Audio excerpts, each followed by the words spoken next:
E aí, meus queridos? Mesmo com o título de atividades, eu acho que não vai ser atividades como a gente tem feito. Hoje eu vou passar um conjunto de 6 atividades que estão no nosso livro, que eu vou estar lendo e respondendo com vocês para ver se esse final desse capítulo foi todo ok. Então, como se fosse para a gente meio que fazer um resumo e relembrar de algumas ideias discutidas nesse capítulo. Ok? Então, como eu disse anteriormente, nós vamos fazer um conjunto de exercícios aí do nosso livro.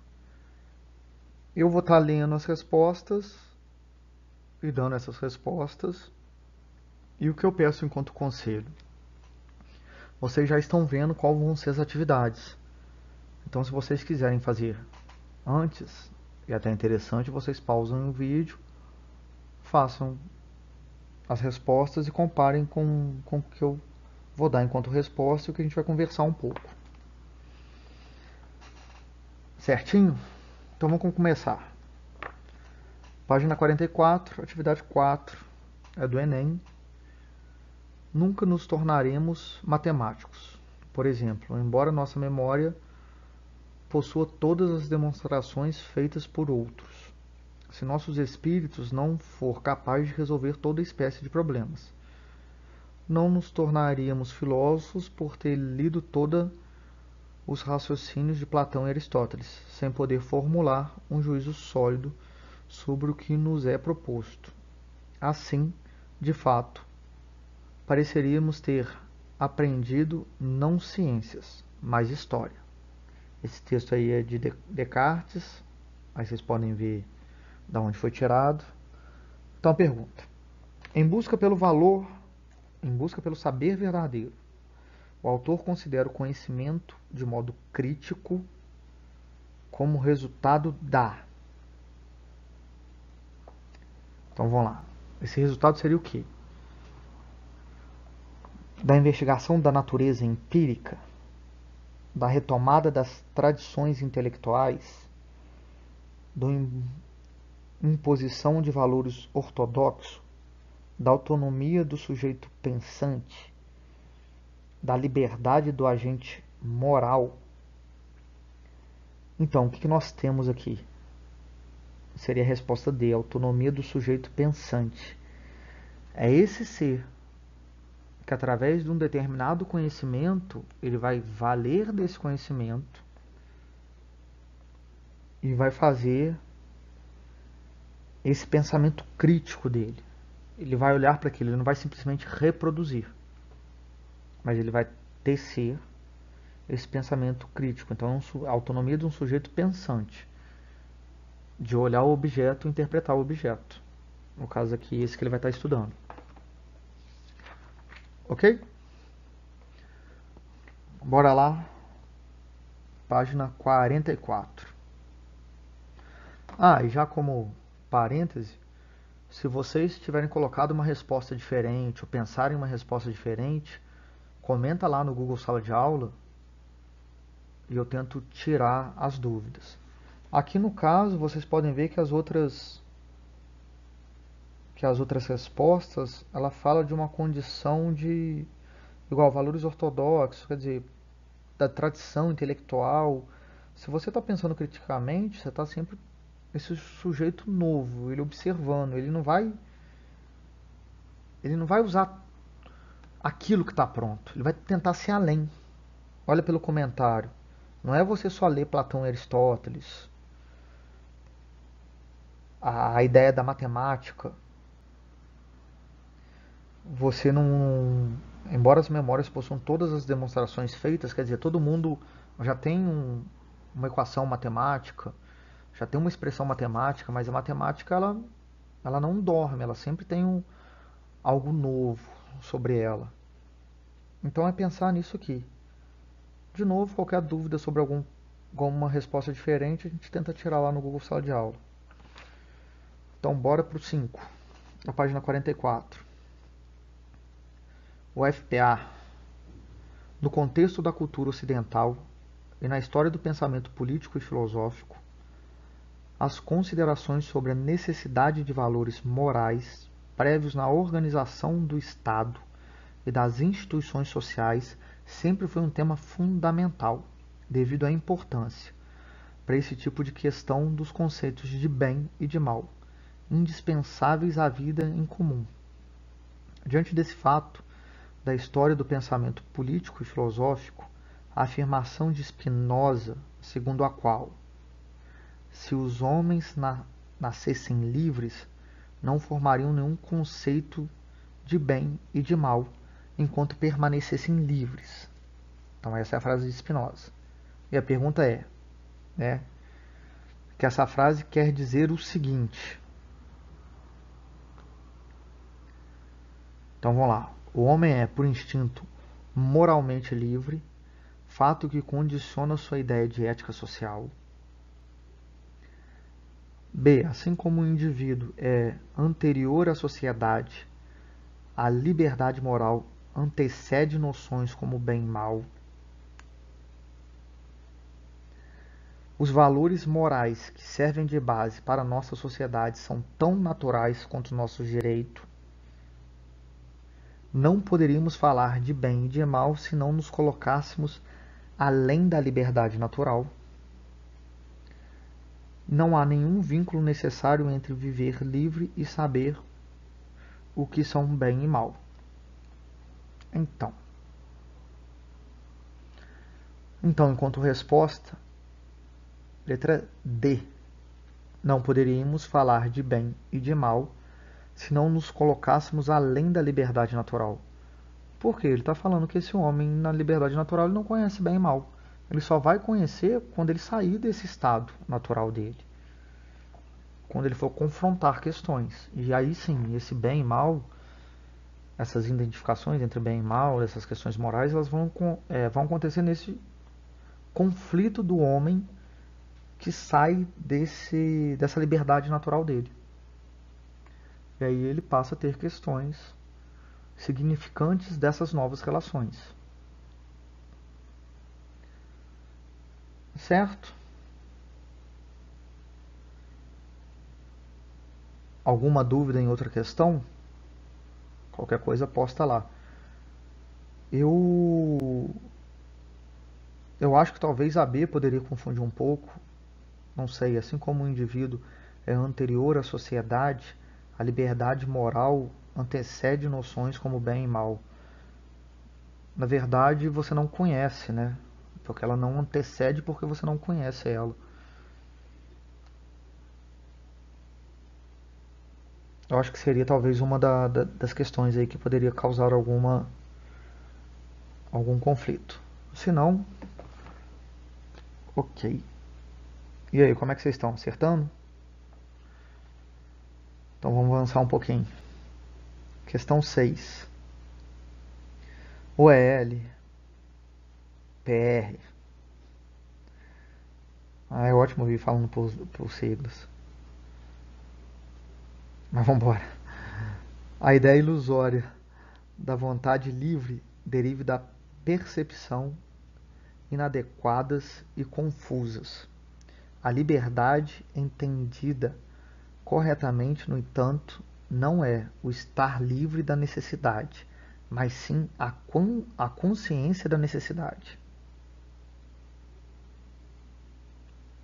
Com base no texto e nos conhecimentos sobre liberdade em Spinoza, considere as afirmativas a seguir.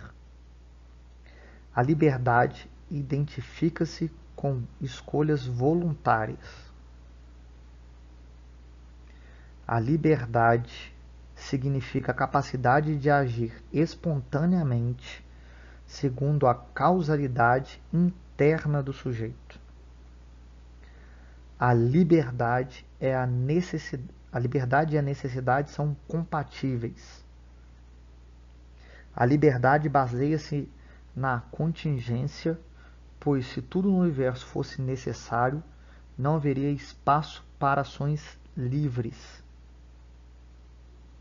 E aí nós temos a resposta.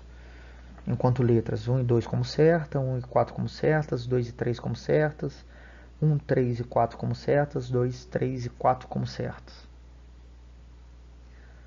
Então, a liberdade identifica-se como escolha voluntária.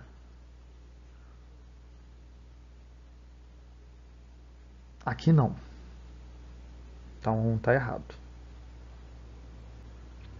Porque você quer ser livre, imagina enquanto escolha voluntária, eu quero ser livre, mas você tem uma certa organização que te deixa preso a ela. Então essa liberdade enquanto algo voluntário, não. Nós, diante das nossas relações, nós estamos presos a ela, não tem como a gente se livrar delas. A liberdade significa a capacidade de agir espontaneamente segundo a causalidade interna do sujeito. Sim. Você é livre diante daquilo que você ressignifica ou significa enquanto essa liberdade. Você pode ser livre, vamos tentar exagerar aqui, ser livre para ir lá na padaria pegar um lanche. Mas em quarentena, você vê que essa relação já muda um pouco. Mas é nesse sentido, você tem uma liberdade significada pela capacidade de agir espontaneamente, segundo a causalidade interna do indivíduo. Você tem que ter um momento e a causa para isso acontecer. 3. A liberdade a liberdade e a necessidade são compatíveis. Certo. Elas têm um diálogo em si. O homem tem essa necessidade de ser livre, esse pensamento de ser livre, essa organização, esse encontro. Então, por isso, essa compatibilidade entre os dois. E 4. A liberdade baseia na contingência, pois se tudo no universo fosse necessário, não haveria espaço para ações livres.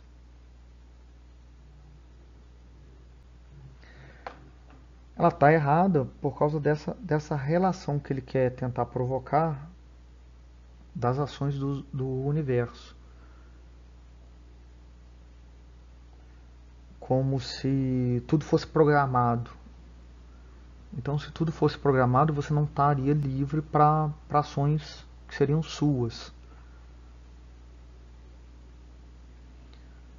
Certo? Então, letrinha C. Vamos lá para mais 3 e a gente vê como ficou esse conjunto. Retomando um pouco, isso foi tema das atividades postas anteriormente para vocês. Eu espero que vocês tenham ido bem aí.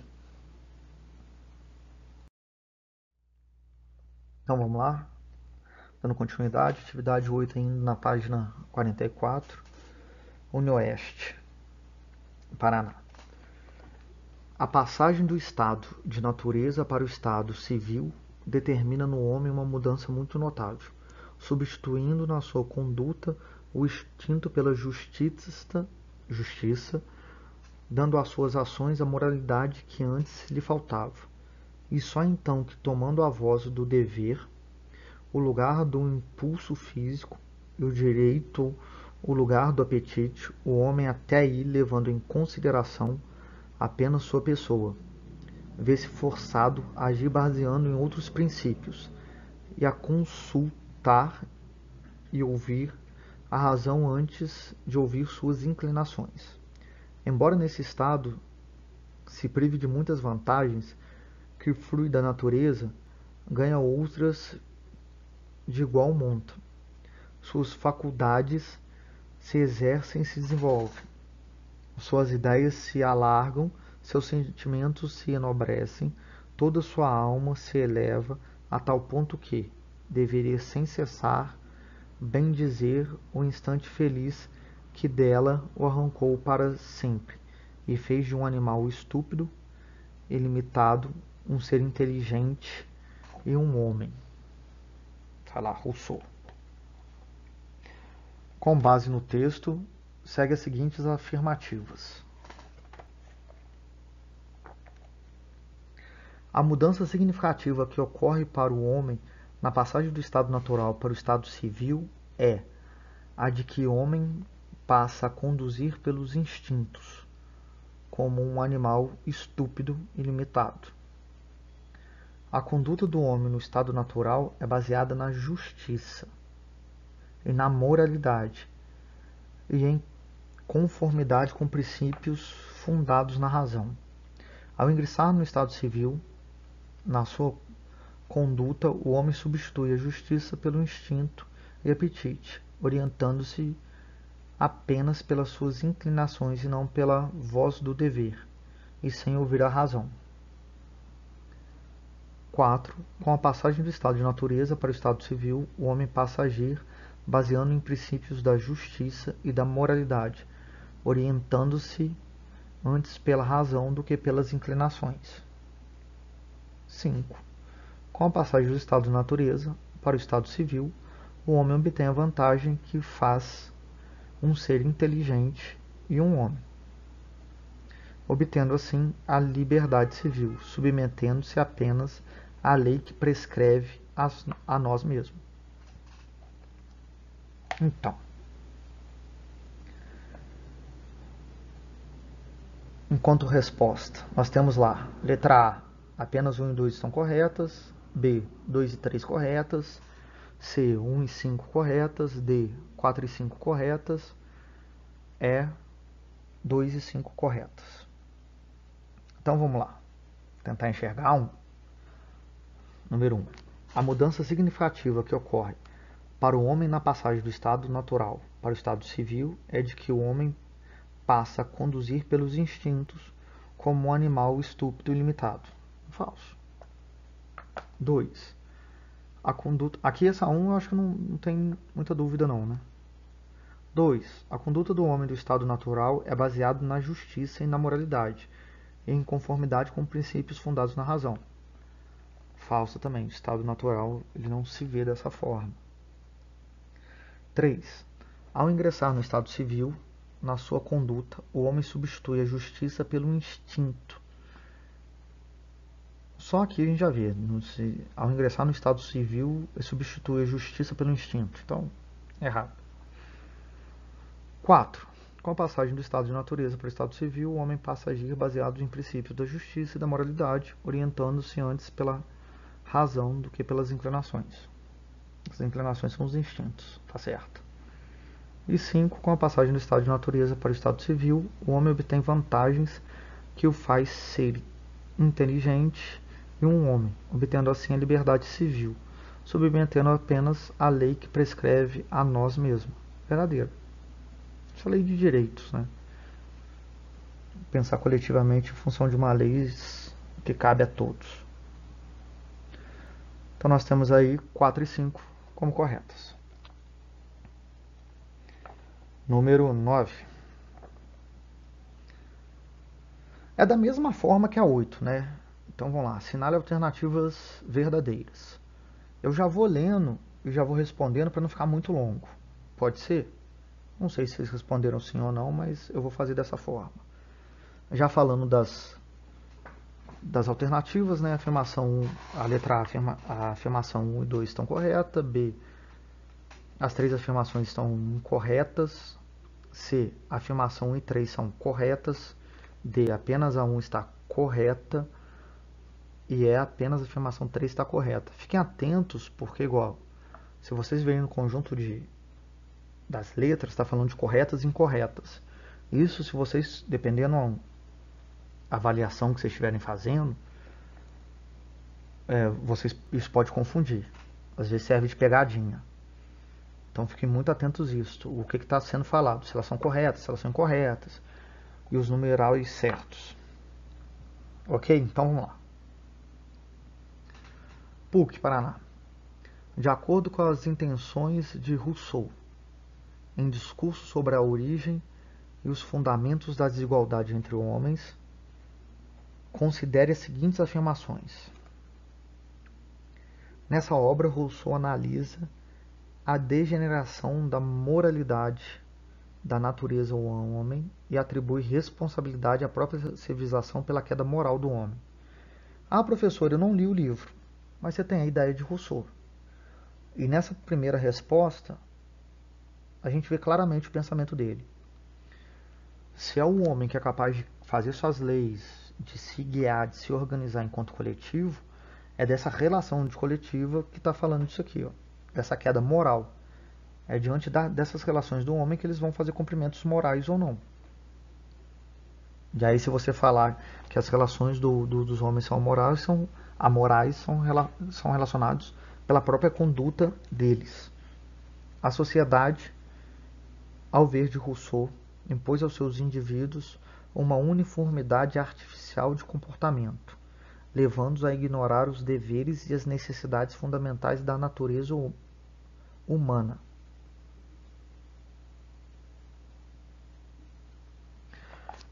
Então, é isso que vai dessa organização dos homens. Muitas vezes a gente atribui das nossas relações uma certa artificialidade, porque nós temos condutas sociais e coletivas que elas tendem a essa artificialidade. Tentar dar um exemplo disso aqui, pensem no que a gente vê no Brasil. Olha, exagerando um pouco esses conceitos, tá? Sobre o racismo. A gente tem essa questão de que nós somos todos iguais perante a lei, tal, mas o racismo, ele mostra o quê? Que a gente não enxerga o cenário como um todo. A gente tem dentro de nós e acaba que esse cenário vira um cenário artificial. Porque se a gente tem uma construção legal em função de leis e de pensamento moral, e você, por trás disso, você tem uma outra forma de agir, você mostra essa certa artificialidade. Então ela está certa. Esses exemplos eu vou usando para ver se vocês recordam o que foi falado sobre Rousseau e para a gente tentar fazer links com a própria matéria, tá, gente? 3. O desenvolvimento da sociedade para Rousseau trouxe a possibilidade de um homem fazer uso do seu livre-arbítrio, tornando-se autossuficiente. É falso, porque ele está preso diante dessa organização também, que tem todos esses arquétipos. Certinho? Então, vamos embora para 11. O imperativo categórico é, portanto, só um único, que é este: age apenas segundo uma máxima, tal que possas ao mesmo tempo querer que ela se torne lei universal. Kant. Segundo essa formulação do imperativo categórico de Kant, uma ação é considerada ética quando? Vou lendo e a gente vai discutindo aí enquanto certo ou errado. Privilegia os interesses particulares em detrimento de leis que valham universais e necessariamente. Não, né? Quando a gente fala de interesses particulares é algo muito complicado. Porque se você tem essa relação ética, né? Se você tem esse pensamento, essa abordagem, ela tem que ser coletiva, ela não tem que ser particular. Ajusta os interesses egoístas de uns aos egoísmos dos outros, satisfazendo as exigências individuais de prazeres e felicidades. Mais uma vez, essa relação da individualidade. Então, errado. É determinada pela lei da natureza, que tem como fundamento o princípio de autoconservação. Não é fundamentado diante da lei das naturezas, porque aqui você está falando de uma relação entre indivíduos. E aí você tem uma forma, uma conduta de pensar que já desprende desse lado da natureza. Já tem um viés mais de uma ordem mais social.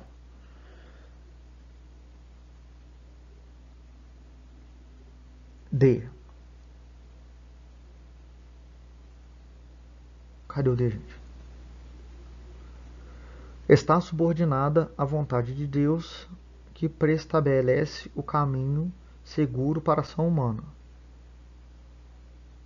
Não, porque você está pautando numa razão. A razão teológica, tem essa percepção, ela não completa, de uma forma racional, ela não compreende o todo, ela não usa elementos racionais em si, ela é vaga nas suas explicações, então ela não tem como exercer esse caminho de uma ação segura. E se a gente for pensar numa vontade de Deus, essa vontade de Deus é para quem? É para um grupo específico também. Fala de uma particularidade. Então não. Já que fica como resposta certa, né? A máxima que rege a ação pode ser universalizada, ou seja, quando a ação pode ser praticada por todos sem prejuízo da humanidade. Aí cabe o que a gente vem falando, ela tem que ser algo que é coletivo, de uma forma coletiva e sem esses prejuízos. Certo, gente? Então, até a próxima com um novo capítulo.